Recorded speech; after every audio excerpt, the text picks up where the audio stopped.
Getting a remote job is now easier than ever. Over 12.7% of all US jobs are now completely remote, and an additional 28.2% of jobs are at least partially remote or hybrid. However, if you don't know what you're doing or don't have a set of steps to follow, it can be easy to get lost and on the wrong track, especially now that there are tons of scams out there masquerading as remote jobs, so it's super important to know what to avoid to not get yourself caught up in something bad.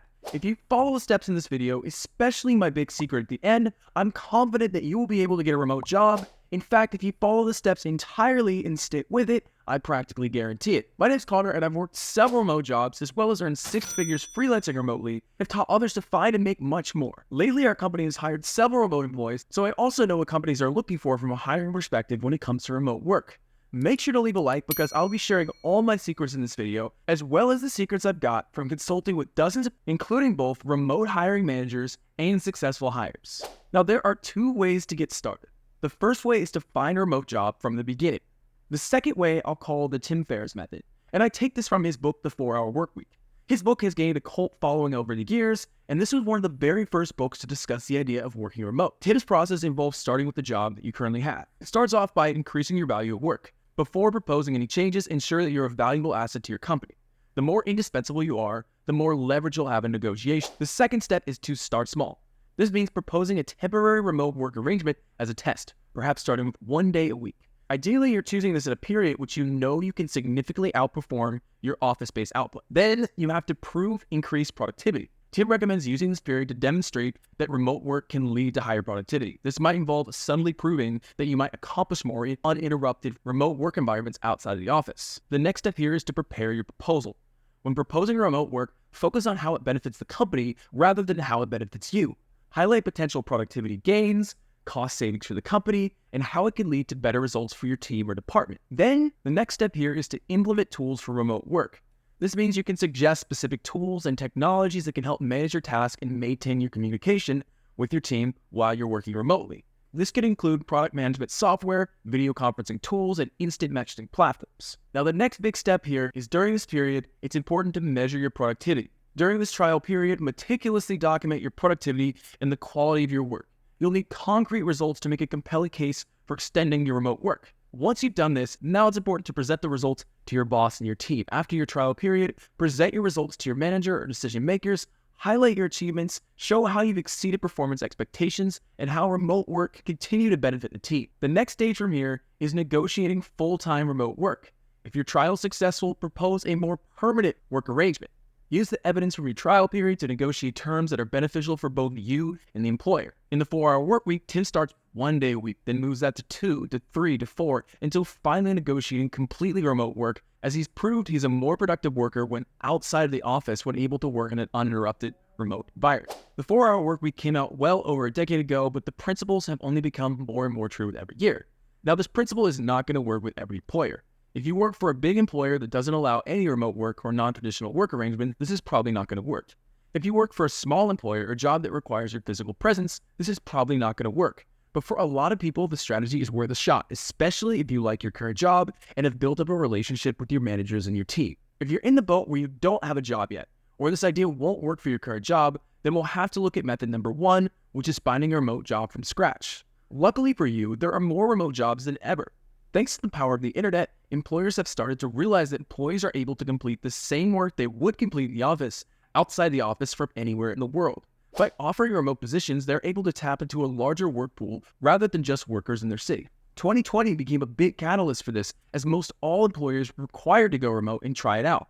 And while many have pulled back with RTOs or returned office notices, there are still a record number of jobs that are completely remote. Finding and applying and getting your remote job is going to be very skill set based. I'll aim for this guide to give you the principles that you can use to apply in action regardless of what your skill is. The first step is to choose your job board. My number 1 favorite is going to be college job boards, like Handshake or specific college job board, such as a college like the University of Texas will have a job board for UT students and alums to apply on. If you're not currently in college or recently removed, this will not be an option, but if it is there, take advantage of this. These are often closed job boards, which means they are filtered job postings for real positions that will be filled, filtered out for scams, and targeting people from your specific college.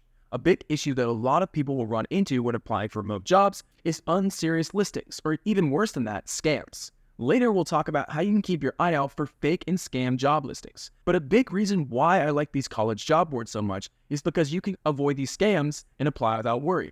I got my first remote job from a college job board website, Handshake, and I recommend if you have access to one of these, jump on it. If you don't, a few of my other favorites include LinkedIn, Indeed, Google Jobs, or ZipRecruiter. And best of all, if you have an in-demand or advanced skill set, I would even consider getting a recruiter who can find a remote job for you and likely has the tools and connections to do so.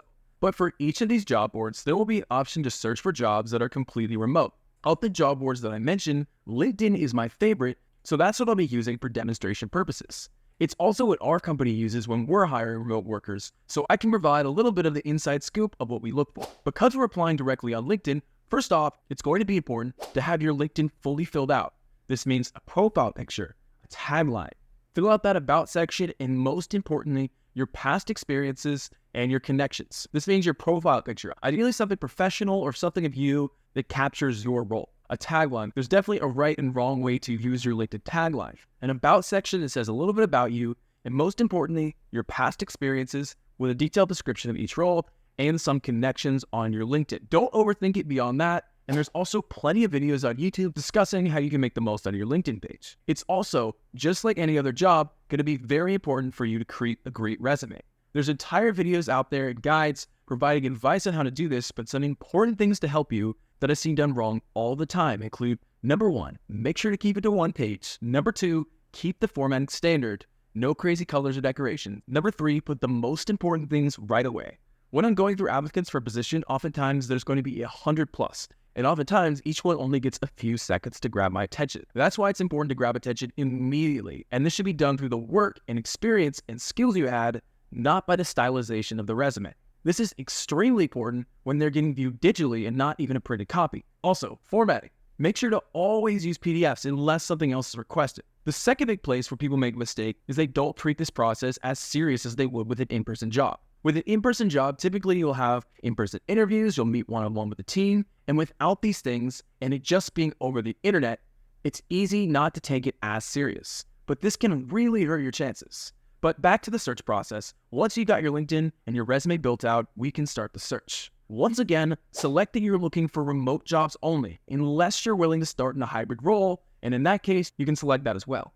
LinkedIn works best when you select the city to apply in first, even though you're looking for a remote role. I recommend working with big cities here, so Los Angeles, New York City, and other top 25 metros in the US. If you're not coming from the US, you can pick a big metro area near you. Sometimes employers will be open to hiring internationally, although a lot of times there's rules and regulations that make this harder. You can also try your home city as well and search the US as a whole.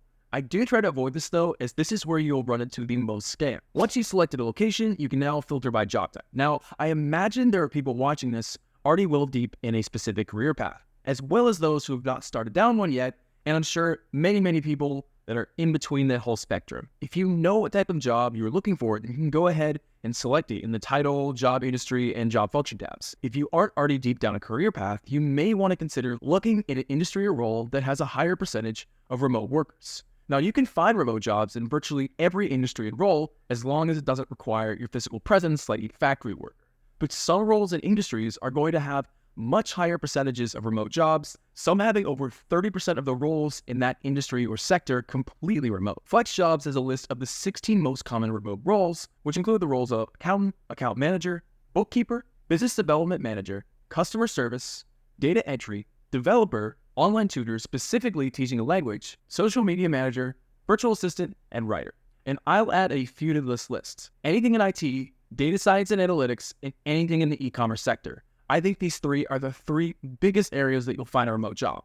But a couple others would be advertising assistants or managers, which is actually where I got my start, and designers. These are all great careers and industries to look for remote work, as a large portion of them are remote, and some of the top ones average over $100,000 a year. However, keep in mind, if none of those connect with you, it is not the end of the world, and you can still find remote work in most any field. Let's turn our attention now to turning in your applications. When it comes down to it, applying for these jobs is a numbers game. Each job can have hundreds of applicants, so oftentimes you will need to turn in hundreds of applications until you finally get that job acceptance. Now, while it is a numbers game, it's important to also put your time into each. Personalizing your resume, even with a short one-paragraph cover letter at the top, can go a long way, and also emphasizing your most relevant skills and experiences for that job you're applying for. And also keep this in mind when answering any questions they may ask you. It's very easy to tell when someone just threw a job application together rather than put their time and attention to it, and there's no easier way to get it thrown out. This also includes mistakes like typos and errors. And oftentimes, resumes or applications that have typos and errors in it will automatically get thrown out. But one big tip I have is organizing everything in a big Google Sheet so you can keep track of everything. I'm actually sharing my Google Sheet below for free so you can organize all your applications in there, your job statuses, and where everything stands. As mentioned earlier, let's take a second now to talk about avoiding scams. Scams have become so common now within online job applications, and a lot of times these can have very bad results. So I want to talk briefly about how you can do your best to avoid them. Now, there's a few types of scams that you'll come across when looking at job posts. The first type is phishing scams. Phishing scams involve fraudulent individuals posing as legitimate recruiters or employers on LinkedIn. They may send messages or emails requesting personal information or redirect to fake websites that resemble genuine company portals. The goal is to trick victims into revealing sensitive data such as social security numbers, bank account details, or login credentials. The second type here is fake job offers. Scammers will oftentimes create enticing job postings with very attractive salaries and benefits to lure job seekers in. These offers often require applicants to pay upfront fees for training materials, certificates, or background checks. However, once the payment is made, these promised jobs never materialize. Now, while the best way to avoid these is just by keeping an open eye for these and using your common sense when applying for a job, a few things to look out for include, number one is grammatical and typographical errors. Legitimate job postings and professional recruiters maintain the high standard of communication, and if you notice frequent grammatical errors on the job description or messages, it may be a red flag indicating it's a scam. The second one would be vague job descriptions. Scammers often provide limited or ambiguous details about job responsibilities, requirements, or company information as to get the most people to apply. Legitimate job postings usually contain comprehensive information to attract high qualified candidates. And the third one is promise of high salaries with minimal effort. If a job is posting promises of unusually high salaries or lucrative compensation packages for minimal effort, it's likely too good to be true. Genuine job offers are based on realistic expectations and professional qualification. Another thing to look out for is a weird request for personal information. Be cautious if a recruiter or job posting requests sensitive personal information up front, especially things like social security numbers, bank account details, or copies of official documents. Now, recruiters will occasionally ask for information from you, like phone numbers or other methods of contact, but by keeping an eye out and using common sense, you should be able to figure out whether a company is legit. And this includes looking out for things and noting that legitimate employers typically request this type of information later in the hiring process. Another big one, having no company website or contact information. A legitimate company should have an established online presence, including a website or contact information. And if a job posting lacks these details or provides suspicious or non-existent contact information, it could be a scam. And then a final red flag here would be unprofessional communication. Professional recruiters communicate in a formal and respectful manner, and if a recruiter's messages are unprofessional, contain excessive grammatical errors, or display unorthodox language, it may indicate scam. The biggest thing of all is just know these things and then use your common sense when seeing a job application. If it looks too good to be true, it probably is, because keep in mind, there are a lot of scams out there, even on sites like LinkedIn, even on sites like Indeed. You will have to use your best judgment to avoid these. Another big thing here is to master Zoom interviews. It's a skill getting used to them. Unlike in-person interviews, they offer less of an opportunity to feel and feed off of the room. It's important to still be professional and engaged, even across the screen. Oftentimes, this means dressing up. Really, this just comes down to practice and getting used to it. A good Zoom interview can steal you the job. Now let's take a second to go over my biggest tips to get a remote job that I have not talked about yet. The first one is, if you're using LinkedIn, upgrade to LinkedIn Premium. LinkedIn actually offers a few months for free when you first sign up for LinkedIn Premium, and this will give you an extra opportunity to, number one, connect with LinkedIn recruiters. This provides huge access to a lot of jobs that you otherwise would not be able to see about. It also lets employers know that you're serious. By having LinkedIn Premium, it shows them that you're serious about getting hired and you're taking the steps necessary, taking initiative. The second one goes kind of hand in hand with some of these features that LinkedIn Premium offers, and that's to contact recruiters directly. You can find recruiters that connect and hire specifically for remote jobs and connect with them, especially if you already have built up skill set or built up established experiences and credentials. Connect with recruiters, and oftentimes these recruiters are able to connect to the jobs that you won't see posted directly on LinkedIn. If you're connecting with a trusted recruiter, it's an easy way to avoid scams and avoid what can be a lengthy applications process. A third big one here is to get certificates online. These are going to vary drastically depending on what industry you're getting into, but regardless of your industry, there should be tons and tons of reputable certificates that you can get online. There's tons of free ones out there, and not only do they show that your knowledge and your skill, they show to employees that you're taking initiative. Another big one is to make sure your resume is targeted towards the position you're applying for. We talked about this briefly earlier, but I'm mentioning it again because it is such a big one. When an employer is looking at 100 different resumes, it's hard to get attention, especially if you're just submitting a generic resume that hasn't been specifically targeted toward that role, that emphasizes your most relevant experiences, that includes a brief cover letter at the top. These things really grab my attention when I'm looking at resumes, and it goes for a ton of employers too. A big tip here, thing to note, is that entry-level jobs are going to have the highest demand. Entry-level jobs are getting the most applications per job that are posted, so they're the ones that are going to be the hardest to get.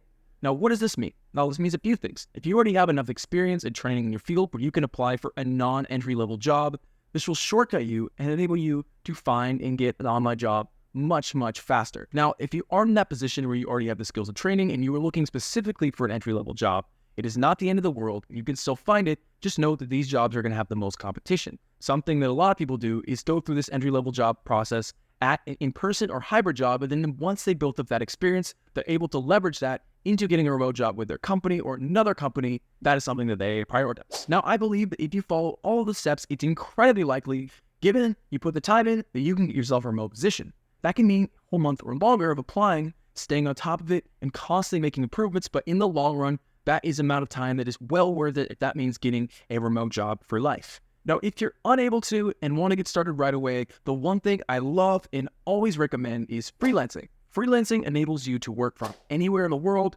work your own hours, and become your own boss, working for dozens of clients rather than one employer. Now, I have a full free course teaching you how to freelance in my description. It's free, so if you're interested, check that out.